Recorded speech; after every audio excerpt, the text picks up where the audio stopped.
Neste momento, Deus, através desta emissora, leva até você mais um programa de fé, com hinos, orações e uma palavra poderosa a seu favor.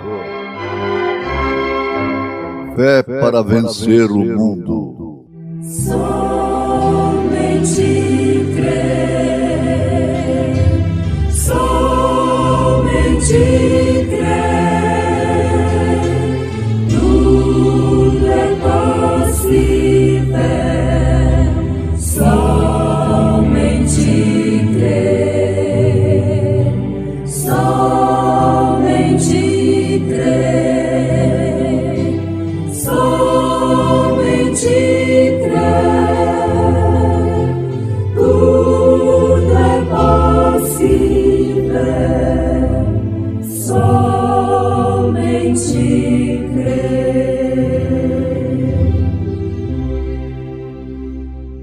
Não vos prendais a um jugo desigual com os infiéis, porque que a sociedade tem a justiça com a injustiça? E que comunhão tem a luz com as trevas? Creio, Senhor, creio, Senhor,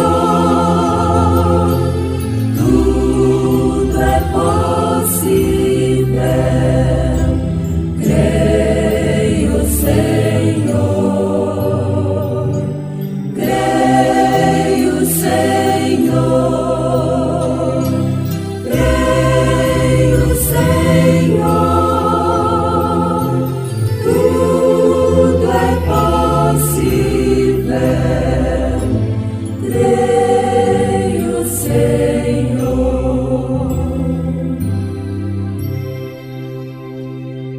Você não pode estar com as pessoas e com Deus ao mesmo tempo.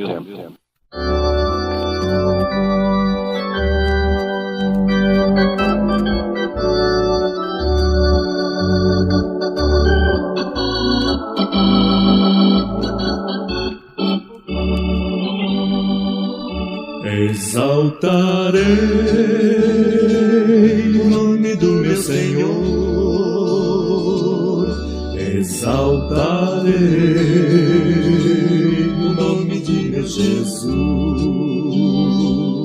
Me libertou do triste império do mal e me transportou para o seu reino de luz. Pelo seu amor alcancei o perdão,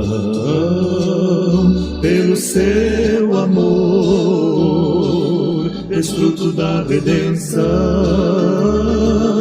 Sou agora redimido pelo seu sangue vertido, sua tumba vazia a vitória anuncia.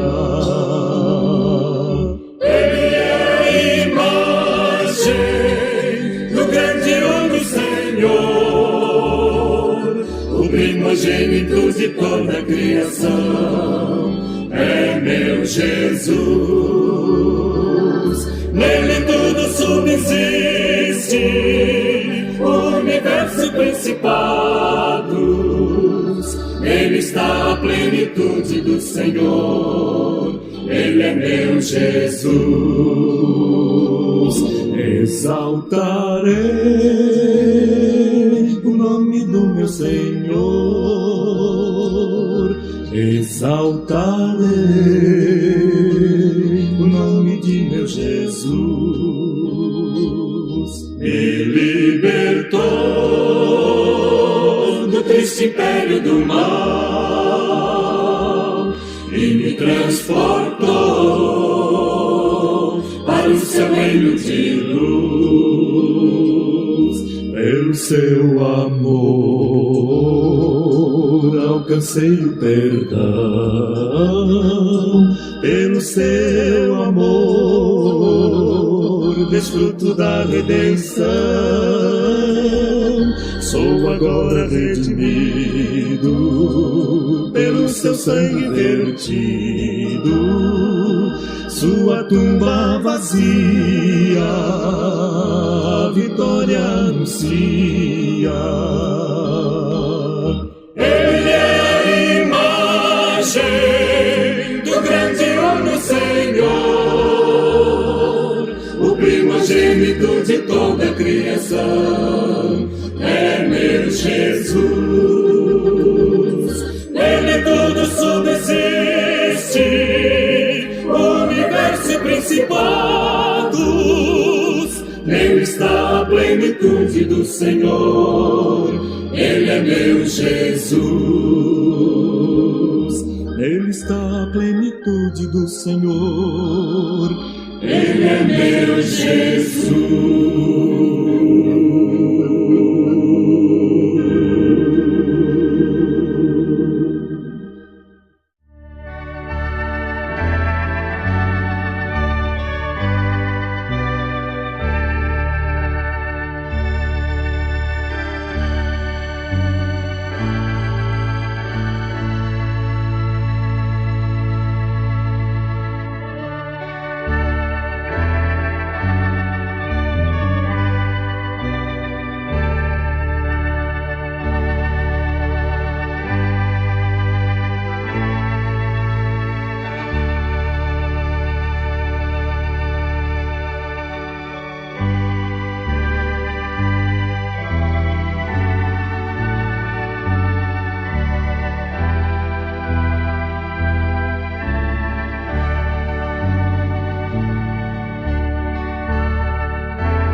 A palavra santo quer dizer separado.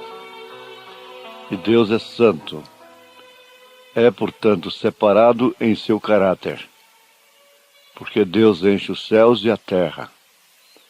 Vocês devem notar isto, ouvintes, e quando nós nos tornamos fanáticos, legalistas, nós temos uma separação fanática legalista. A separação que vem de Deus é completamente diferente desta separação legalista. É uma separação de caráter. Então, é o seguinte, por quê? Porque onde há vida, Deus está ali. O oxigênio. Se Deus sair de todos os ambientes da Terra, então ela não existe mais. Se ele sair da sua casa, se ele sair da sua igreja, se ele sair de qualquer ambiente, então aquilo não existe mais. Ele é a existência. Agora, a separação em caráter é completamente diferente. Você não está lá no seu caráter. Por exemplo, deixa eu te dar um exemplo. Daniel foi para a Babilônia aos 12 anos de idade. E ele era um homem, uma criança, separado em caráter. Sadraque, Mesaque, Abednego, José lá no Egito. É o tipo, ele estava misturado circunstancialmente, fisicamente. E na primeira carta aos Coríntios, capítulo 5, Paulo disse que você deve separar daqueles que, dizendo ser irmãos, vivem roubando, matando, é isso? Não é possível, não é? Mas ele diz assim, dizendo-se irmãos, então forem maledicentes, inclusive, difamadores, etc., e adúlteros ou mentirosos e coisas assim, então você deve separar dele. Agora diz, não digo lá com os de fora, porque senão seria necessário vocês saírem do mundo. Nossos filhos não poderiam estudar, você não poderia trabalhar numa empresa, Você não poderia fazer um serviço para um descrente como profissional. O encanador não poderia ir na casa do descrente, só na casa de crente. Você, então, aí já entendeu tudo. Mas você é separado em caráter. Por quê? Reputação é aquilo que pensam de nós. E caráter é aquilo que somos. E caráter não é um dom, é uma vitória. É uma vitória sobre essas atmosferas, sobre esses espíritos, sobre a Babilônia, como foi o caso de Daniel. Sobre o Egito, o espírito do Egito ali, que foi o caso de José do Egito. Basta esses dois exemplos, com o que Paulo disse em 1 Coríntios capítulo 5, para ninguém colocar confusão, a menos que queira, porque quem gosta de mostrar sempre ao outro lado da fatia está sempre contendendo, resistindo. É papel do Janes e do Jambres. Aliás, Janes e Jambres foram mais honestos. Eles estavam no terreno deles, é aquilo mesmo que eles tinham que fazer, aquilo era o ministério deles, é imitar, e não tinha outra coisa. Mas vamos ao fato de que Paulo está dizendo, não vos prendais a um jugo desigual. Isso aqui é encarado quase sempre somente para casamento. O namoro, o casamento. Tudo bem. Não resta dúvida que é uma base escriturística suficiente para qualquer jovem cristão. O profeta diz que Acabe fez uma coisa maligna, casando-se com uma descrente. Fez uma coisa maligna, na mensagem Esteja Certo de Deus, parágrafo 6, 7, por aí. Fez uma coisa maligna, casando-se com uma descrente. Mas casamento não é só de homem com mulher. Aí que está a coisa, casamento de caráter, casamento de espíritos, não é? Casamento de espírito. Você viu como começam a andar juntos? E o que um sabe, o outro também sabe. Você já viu o missionário telefone como trabalha nesses dias? O missionário telefone. É uma coisa difícil, não é? Depende muito da maneira, do espírito em que você está. Agora, ou você muda o espírito das pessoas, ou do seu amigo, ou o seu amigo vai mudar o seu espírito. Mas quando a coisa já dá certo por natureza, não tem que mudar o outro. Porque todos dois são aves da mesma plumagem, têm o mesmo espírito. Se sente bem, gosta daquilo, se alimenta daquilo, se nutre daquilo, ocupa o seu tempo com aquilo. Agora, o jugo desigual é aquele que não tem aquilo, que não tem aquele espírito. Realmente. Se você se casa com um descrente, eu não sei realmente se é jugo desigual. Na maioria dos casos, está casando com o jugo igual mesmo. Está mostrando a qualidade de espírito que você tem. Com raras exceções. Mas tem que ser visto como é. Isso aqui, se tem o mesmo espírito, tem a mesma linguagem, tem a mesma plumagem, então não é jugo desigual. Está tudo certinho. Casou, cangou. Está cangado como dois bois. E dão certo. Continuem assim. Que belo companheirismo. Cangados. Tudo no mesmo espírito. Agora, isso tem que ser analisado tanto de um lado como do outro, negativo e positivo. Cada ouvinte, cada irmão, sabe analisar, investigar, abalizar seu próprio espírito. Porque, antes de tudo, antes de discernir os espíritos, você tem que discernir seu próprio espírito. Discernindo seu próprio espírito, é que você vai saber se vai ser julgo desigual ou não. Não, aquilo ali, não, nós não somos iguais. Eu não combino com esse tipo de espírito. O que você faz?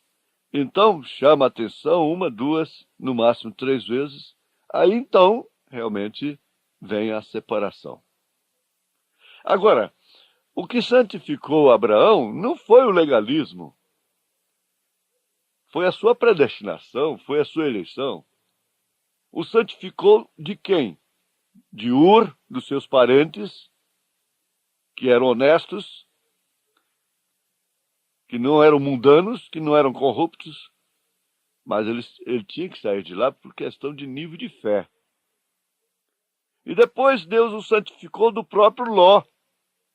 Aquela separação ali entre Abraão e Ló é um marco para nós hoje. A gente fica atrás facilitando o retorno. Aquele espírito passa por cima, volta do mesmo jeito para o companheirismo. Quer dar a volta por cima para pesar o ambiente. Só para pesar o ambiente.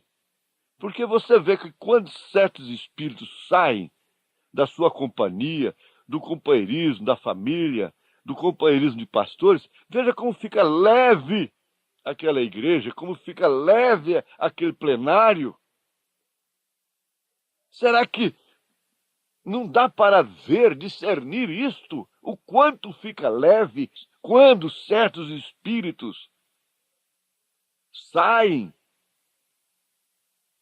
Bom, você diz assim, tem que sentir-se bem, tem que ficar leve, porque o certo saiu. Tudo bem, deixa o certo sair. O Ló estava certo, deixa ele sair. O Abraão está errado, deixa o Abraão ficar. Do lado oposto, simplesmente do lado oposto do Ló. Isso é tudo. Agora, você vai abalizar em que espírito ficou o seu lar, o seu companheirismo, quando aquele outro saiu. Em que espírito ficou? Foi um espírito de maledicência? Foi um espírito de corrupção? Ou um espírito da palavra, da adoção, do sinal,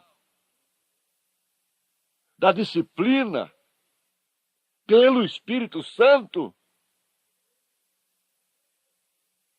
Isso é que rege o verdadeiro corpo de Jesus Cristo.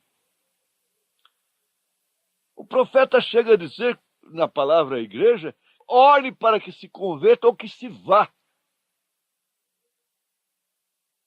E quando esse espírito se vai, tem que ir atrás, buscar de volta. Aí vai ser pior, 7 vezes mais pior. Pior. Você que trabalha para espíritos voltarem, fique sabendo disso. Você está trabalhando para ficar 7 vezes pior. Aquela decisão entre Ló e Abraão é um marco na vida da noiva de nosso Senhor Jesus Cristo. É arrebatamento. Isso está acontecendo no lar, na família. Quantas mulheres estão ficando sem esposos por causa do pecado, por causa do dinheiro, por causa de tantas outras coisas? E quando uma fica seu marido por causa da palavra, e quando um fica sem a mulher por causa da palavra, nós queremos consertar aquilo. E nos tornamos famosos quando conseguimos reajustar um casamento que nunca foi de Deus. E ficamos famosos. Julgos desiguais. Um fica na cama, o outro é tomado, o outro é deixado. Nós não queremos ser arrebatados.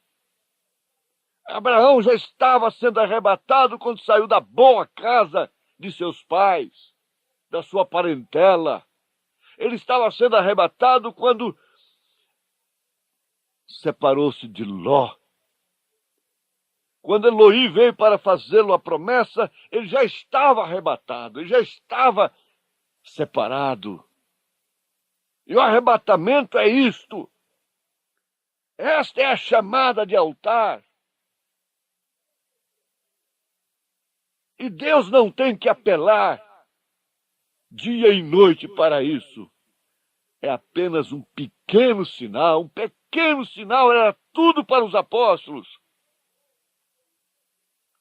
Não há homem que possa fazer nada nessa terra. É o Espírito Santo movendo por dentro, e ele está juntando o seu povo junto ao corpo morto, não é um corpo vivo, forte, rebelde, talentoso, saltando. A águia não tem como fazer aquilo. Mas o corpo morto, nós estamos realmente num tempo de provas. Tempo de provas. Provas de caráter, de natureza, de arrebatamento. Quem tem natureza do arrebatamento, está no arrebatamento. Não vai estar, está. Já chegam os tempos de provas. Virá breve o nosso Salvador. Pois o homem em pleno pecado, misturado, só faz desprezar o amor do Senhor. Mas a noiva o está anelando e orando, sem cessar, buscando a sua face. Tempo de provas. Temos por lutas passado, umas temíveis cruéis, mas o Senhor tem livrado delas seus servos fiéis. Força e poder nos tem dado, Ele nos tem sustentado, dando-nos sua mão, vida de paz, perdão, salvação.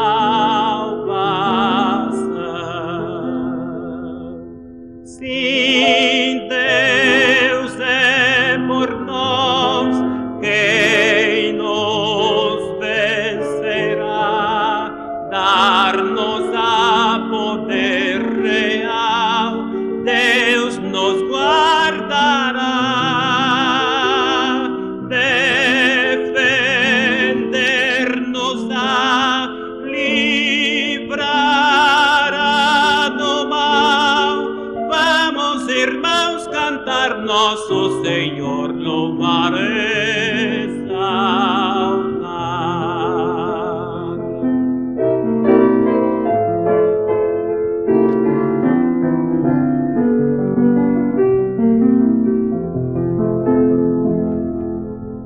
Se Deus nos tem protegido com a vitória cabal,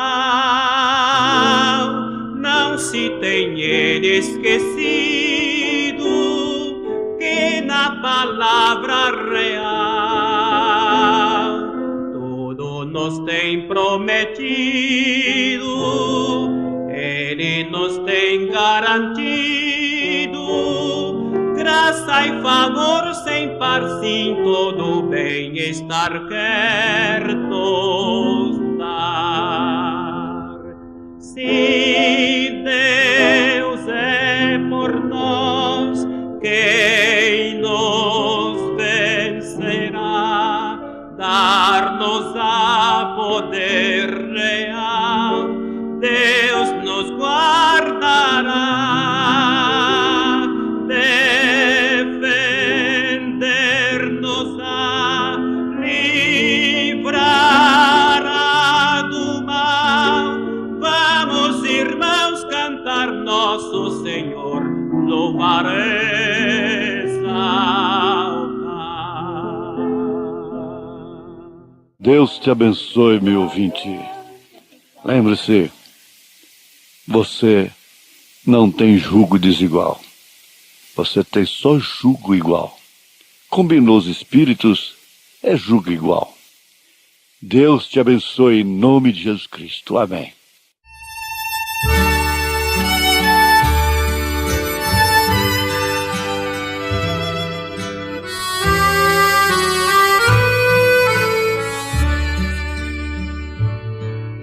Oh, não tens ouvido do amor sem igual, do amor que teu Deus tem por ti, o amor que o levou ao seu filho entregar, para os salvos levar para si.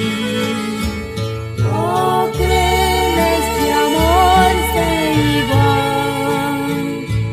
Oh, crê neste amor sem igual. A graça de Deus que chama dos céus, oh, crê nesse amor sem igual. Mas pelo seu sangue Jesus expiou a culpa dos crentes na cruz, tirando o pecado, o caminho mostrou, o qual para o céu nos conduz. Oh, crê neste amor sem igual. Oh, crê Neste amor sem igual. a graça de Deus que chama dos céus, oh, crê nesse amor sem igual.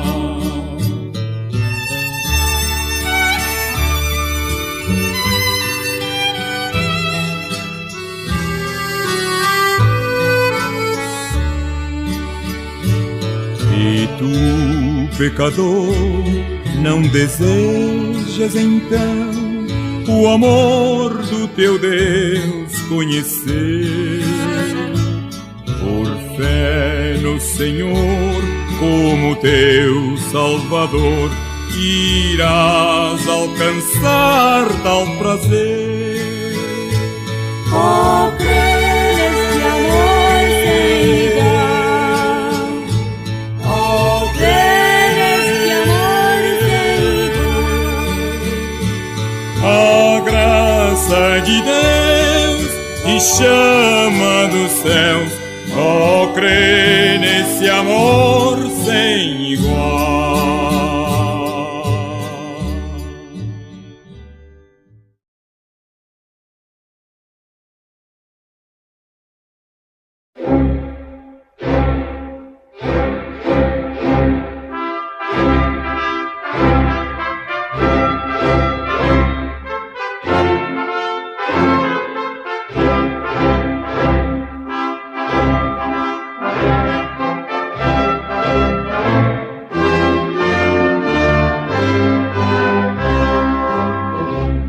Neste momento, Deus, através desta emissora, leva até você mais um programa de fé, com hinos, orações e uma palavra poderosa a seu favor. Fé para vencer o mundo. Somente crer, somente crer, tudo é possível. Somente crer, somente crer, somente crer, tudo é possível. Somente crer.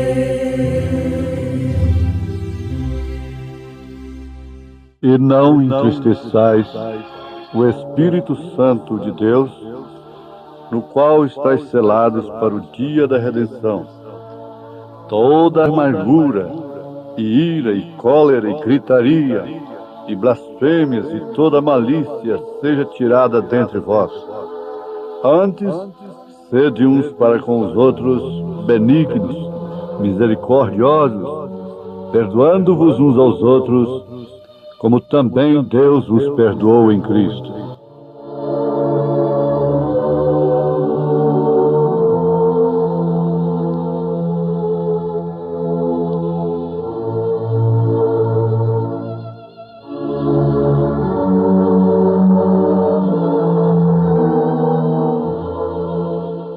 Estamos aí na carta de São Paulo aos Efésios, capítulo 4, a partir do verso 30.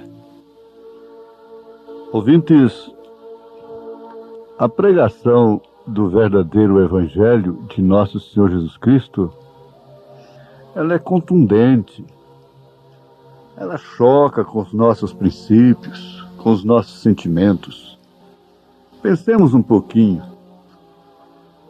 Seria justo nós aplicarmos, por que não dizer, o dinheiro do povo no rádio e em outros meios para ficarmos contando historinha de Jesus e outras coisas assim, anunciando um evangelho que simplesmente vem a cauterizar a nossa consciência? Não, não é justo. Se no mundo de Paulo, a igreja, não vamos falar no mundo, a igreja precisou de uma carta como a primeira carta aos Coríntios, como a segunda carta, como a carta aos Romanos. Veja aí, capítulo 1, na carta aos Romanos, é contundente, é chocante, fere sentimentos daqueles que estão se inflamando, homem com homem, mulher com mulher. Agora eu pergunto, se Paulo tivesse a oportunidade de pregar no rádio, na televisão, se houvesse naquele tempo, o que ele teria pregado? Exatamente aquilo que ele pregou até a noite toda lá, que caiu um rapaz e morreu. A mesma coisa que ele escreveu em suas cartas. Se ele fosse escrever hoje, o que escreveria São Paulo? Ele diria, não, agora nós estamos numa era mais moderna. Não é assim. E não podemos ferir os sentimentos. É questão de ética. Por isso, tenham paciência. Agora, existe uma lei no rádio, principalmente do rádio, né? A televisão. Você muda de canal, muda de frequência, desliga, ouve somente quem interessa. Nós vamos pensar aqui um pouquinho sobre esse tema que envolve a ressurreição. Vamos pensar buscando a mensagem do profeta desta era como base, o testemunho de uma verdadeira testemunha. Todas as mensagens que nós pregamos têm um fundamento na mensagem da era. Então vamos pensar aqui no que São Paulo diz inicialmente. Nós estamos selados, em outras palavras, ele está dizendo, nós estamos selados não é até o próximo avivamento. Não é até chegar o próximo avivalista na nossa igreja. Não é até vir aquele grande evangelista internacional. Não. Nós estamos selados até o dia da nossa redenção. Efésios capítulo 4, verso 30. Ele diz, não entristeçais o Espírito Santo de Deus, no qual fostes selados até o dia da vossa morte? Não. Porém, da vossa redenção. Vejamos aí que a morte, essa palavra tão temida, né? Está acabada. A morte está vencida. Porque se a nossa redenção fosse só até o dia da morte, e para sermos bonzinhos aqui para a sociedade, e o povo falar bem de nós, então a morte seria vitoriosa. Ela teria vencido. Isso é certo. Mas ela não venceu. Porque até o dia da nossa redenção não se refere à redenção do pecador aqui, propriamente. Porque mesmo a terra será redimida. Até o dia em que nos integrarmos completamente àquela reconciliação total e assim estarmos em corpos celestiais glorificados. Até lá, você está selado com o Espírito Santo. E isso não é para outra coisa senão para ser testemunha. Quando Jesus encaminhou os discípulos para serem selados com o Espírito Santo lá em Jerusalém, ele disse exatamente isso.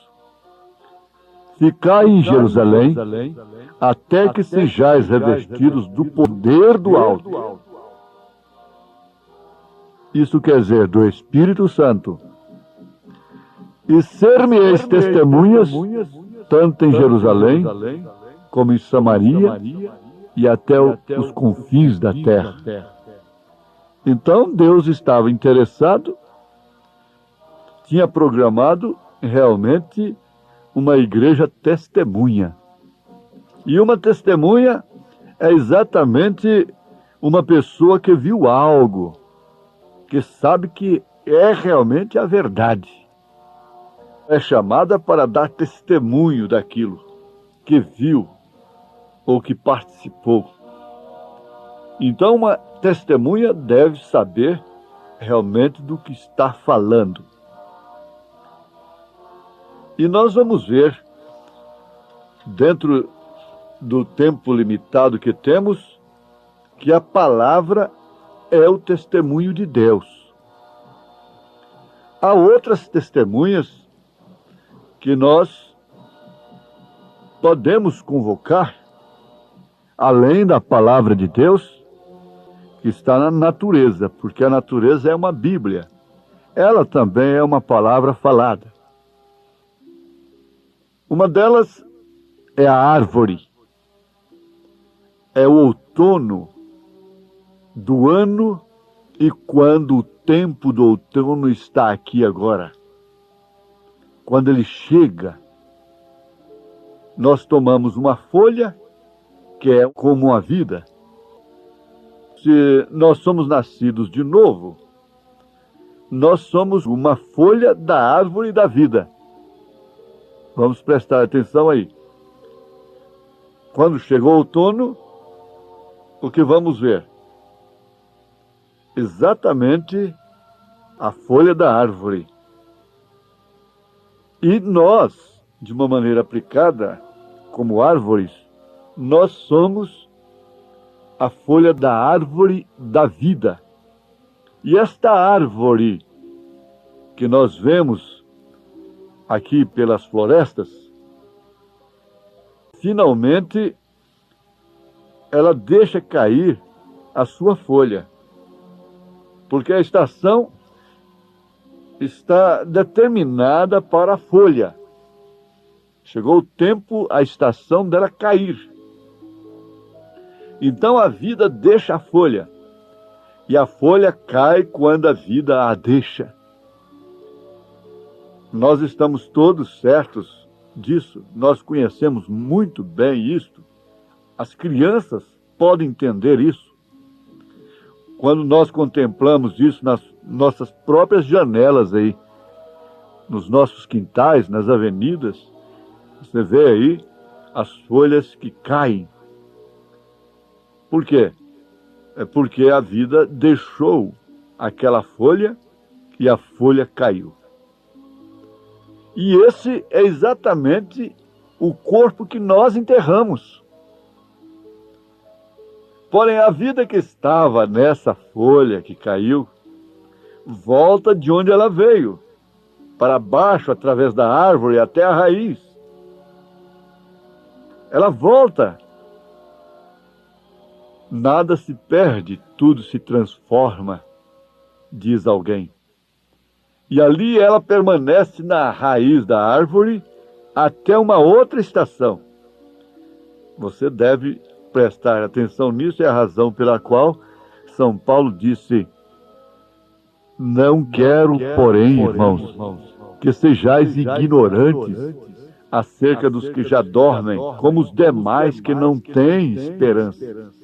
Porque assim como Cristo ressuscitou dentre os mortos, assim também Ele trará dentre os mortos aqueles que com Ele dormiram, foram sepultados. Então, veja, a folha permanece ali. Se você vai numa mata, é o que acontece. É o que alimenta aquelas árvores todo o tempo, por séculos e séculos. É um rodízio, pois nessa estação o sol se movimentou para longe, a terra se movimentou para longe do sol, e ela fica bem longe. O tempo do frio está se dirigindo para a terra, essa região fria, e que as folhas caem todas, e fica parecendo que aquela árvore até morreu, porque não tem uma folha nela. Mas a raiz retém a vida daquela folha até que a terra novamente se movimente de volta, e então não há maneira de esconder essa folha lá embaixo para não voltar novamente. Ela voltará simplesmente tão seguro quanto o sol volta. Ela voltará. Porém, ela tem que esperar por outra estação antes que ela volte. Essa é a razão.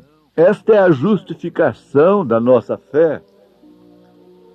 Então você vai ver aí, na primeira carta aos Coríntios, capítulo 15, a justificação da nossa fé. É a ressurreição de Cristo. Ele é a primícia dos que dormem.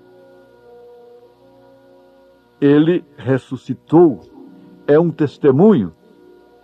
Quando o profeta desta era, depois de relutar muito e vencer o inimigo, ele encomendou a sua filhinha a Deus e a entregou ao Senhor, lhe dizendo: descanse, filhinha, vá com a mamãe. Há uma tumba aberta em Jerusalém, testificando que esta também será aberta. Então, a testemunha que existe lá em Jerusalém não é para fazermos dela uma superstição, irmos a Israel, entrarmos no túmulo, tirar um pedacinho de pedra de lá e fazermos uma superstição com aquilo. Não é isso. Aquilo é um testemunho. Lá está uma testemunha, uma tumba aberta. É como aquele evangelista perguntou para o Cicerone dele lá em Jerusalém: escuta, onde está a tumba de Maria? Ele falou: vamos lá. Mas essa está lacrada. O Cicerone disse: é porque ela não ressuscitou. Ela está aí. Agora, a de Jesus está aberta porque ele ressuscitou. Por isso, só ele pode ser o único mediador entre Deus e os homens, no seu ofício de cordeiro, no trono da intercessão. Maria não ressuscitou. Ela está aguardando na sexta dimensão a primeira ressurreição. Então ela não está escutando ninguém. O programa fere. É uma verdade, gente. Ah, mas Deus me ouviu em tal voto. Um homem faz ali, grita, Deus salva ele. Ele acode realmente ao ímpio, ao justo, ao injusto, ao trigo, ao joio, ele dá sol, dá chuva. Por isso que sinais, milagres, não é sinal cabal, não é evidência cabal. Se ele cura aqui, ele cura na área evangélica, pentecostal, ele cura também na espírita. E não vai dizer que é o diabo que cura, não, porque o diabo não cura, só traz enfermidade. Quem cura é Deus. Só Deus tem a cura para as nações. O diabo tem a perversão, tem a enfermidade, tem a morte, tem a condenação. Então, só há essa tumba aberta que testifica. Há 4 cavalheiros vigiando a tumba de um grande líder que deixou uma grande religião, inclusive com muita moral no mundo. E aqueles cavaleiros são sucedidos constantemente vigiando aquela tumba. Por quê? Ele está lá dentro, seus ossos estão lá, seus restos estão lá. Mas o de Jesus não. O seu corpo não viu a corrupção. Ele disse: derribai este templo e em 3 dias o levantarei. Ele estava, inclusive, usando a primeira pessoa, em 3 dias o levantarei. Quer dizer que é aquele que estava falando ali, o levantaria.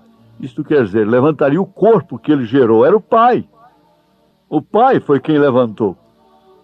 Paulo disse, o Espírito que ressuscitou a Cristo, porque o Pai é o Espírito. O Espírito Santo gerou a Jesus Cristo. Veja se isso chega, se isso basta para nós. O Espírito Santo gerou a Jesus e ressuscitou a Jesus Cristo. Leia a carta aos Romanos, capítulo 8. Sim. Então você vê, Mateus diz que Jesus foi gerado pelo Espírito Santo. Agora você pega São João, capítulo 2. Você vê lá e você vai encontrar Jesus dizendo isso. Derribai esse templo e em 3 dias o levantarei. Paulo disse, se o Espírito daquele que ressuscitou a Cristo dentre os mortos, que é o Espírito Santo gerou a Jesus, o Espírito Santo ressuscitou a Jesus Cristo, o Espírito Santo ressuscitará a todos nós. É Ele, é a voz do arcanjo. Foi o Espírito Santo que ressuscitou a Lázaro. Foi o Pai. O Filho chorou, o Pai ressuscitou. O Filho mandou tirar a pedra. O Pai disse, Lázaro, sai para fora. E o morto levantou. Está lá a testemunha, vamos matá-la. Não adianta. Não adianta matar o testemunho. Ninguém pode matar o testemunho. Vamos derrubar as folhas. Elas vão adubar a raiz. E elas vão voltar através da seiva e vão brotar novamente. Por isso aquele crítico alemão, no seu livro, criticou o profeta desta era, dizendo, como pode esse William Marion Branham pregar um Deus com tanto fanatismo, com tanta coisa assim, um Deus que ficou com os braços cruzados enquanto seus fiéis morriam nas arenas de maneiras mais atrozes, mais terríveis, defendendo o ceticismo que está matando os ateus aí com o alcatrão, a nicotina e tantas outras coisas, matando o mundo. A chacina que o diabo tem feito, ninguém vê. Só vê aqueles que morrem por Jesus Cristo. Eles só veem os barcos que afundam antes de chegar no porto, mas eles não veem o barco que chega seguro no porto. Eles não conhecem a testemunha, eles não conhecem a razão do Espírito Santo ter sido dado no dia de Pentecostes.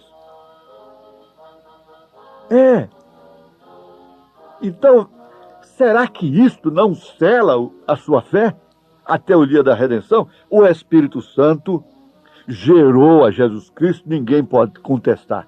E por isso ele é o Pai. O Espírito Santo ressuscitou a Jesus Cristo. Derribar esse templo, em 3 dias o levantarei. E esse Espírito Santo que ressuscitou a Cristo, que habita em nós, também vivificará os nossos corpos mortais. Agora, em qual escola de pensamento Paulo tirou isso? Foi nos pés de Gamaliel? Deus simplesmente mostrou essas coisas para ele no deserto da Arábia, que são comprovadas pela experiência. Não é teoria, é experiência. Não é pensamento, é experiência, é testemunha. Então, essa árvore está testemunhando da ressurreição. Está aí uma mensagem no seu quintal, na sua porta. Sai na janela. Olha aí. Ela está aí. Está testificando. Por isso São Paulo mesmo disse que a natureza deixa todos os homens inexcusáveis diante de Deus. Isto quer dizer, ninguém terá desculpa diante de Deus. Isso é a pura verdade. Não é a teoria apenas, mas é a experiência vivida do apóstolo. É a experiência vivida do próprio Deus, praticada pelo próprio Senhor. Isto não é verdade? Se você disser que não é verdade, você não crê na sua ressurreição? Então vamos fixar nisso. Essa testemunha parte lá de que o Espírito Santo gerou a Jesus Cristo, portanto ele é o Pai. O Espírito Santo levantou a Jesus Cristo dentre os mortos. O seu corpo não viu a corrupção. Ele não está entre os mortos. Ele é a primícia dos que dormem. Ele ressuscitou. É a justificação da nossa fé, a sua ressurreição. E o Espírito Santo vivificará os nossos corpos mortais. E nós também seremos ressuscitados ou transformados para encontrarmos o Senhor nos ares. Em nome de Jesus Cristo, cele esta fé no seu coração agora. Amém.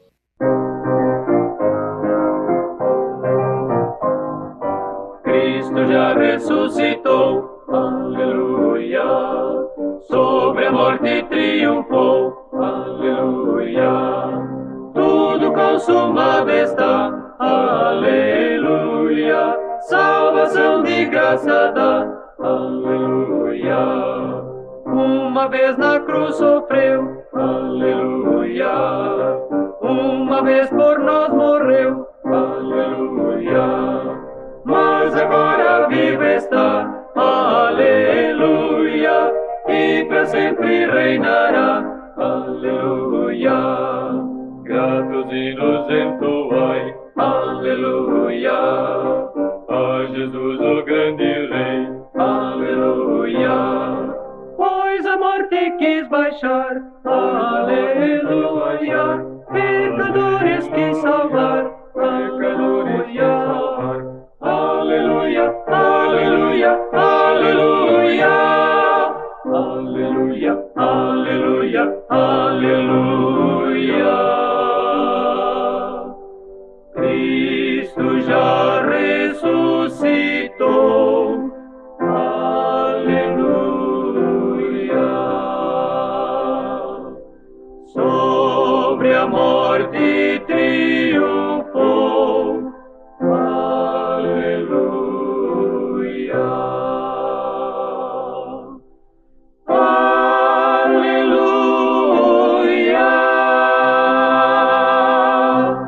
Aleluia.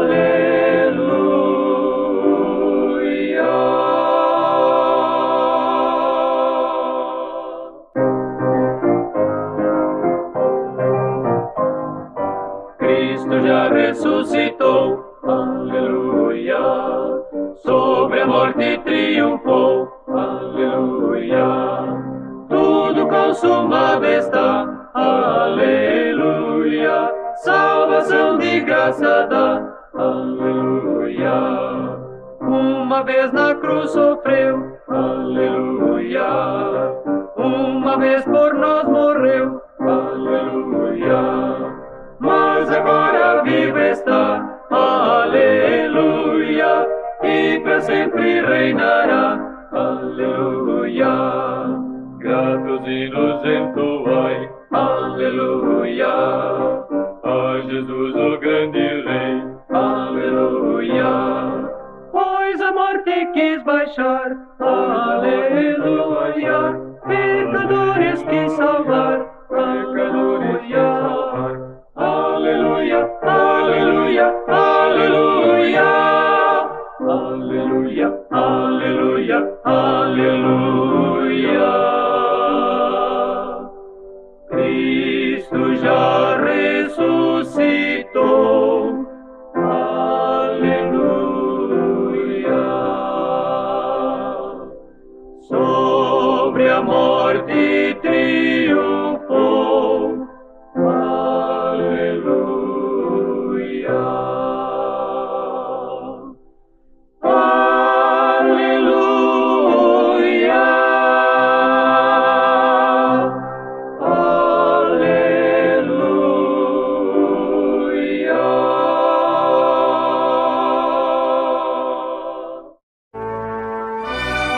Fomos mais uma vez abençoados com esta programação. Convidamos você e sua família para estarem conosco amanhã neste mesmo horário. Nossos cultos são realizados na Igreja Tabernáculo do Deus Vivo, quarta e sexta-feira às 19 horas. Nos domingos, às 8 e às 18 horas. Maiores informações, acesse avozdosinal.org.br.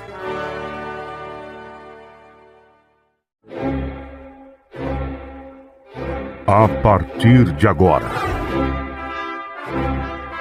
convidamos você e sua família para ouvir a voz de Deus nesses últimos dias. Uma programação da Igreja Evangélica Tabernáculo do Deus Vivo. Temos por lutas passado, umas temíveis cruéis, mas o Senhor tem livrado delas seus servos fiéis. Força e poder nos tem dado, Ele nos tem sustentado, dando-nos sua mão, vida de paz, perdão, salvação.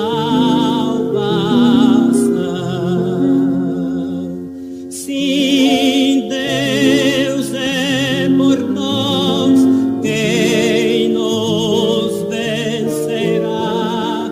Dar-nos a poder real, Deus nos guardará,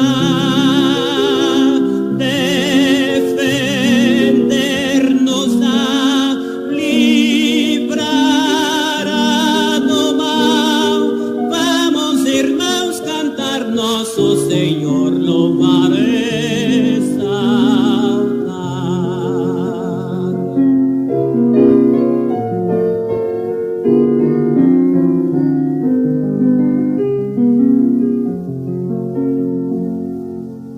Se Deus nos tem protegido com a vitória cabal, não se tem Ele esquecido que na palavra real tudo nos tem prometido, Ele nos tem garantido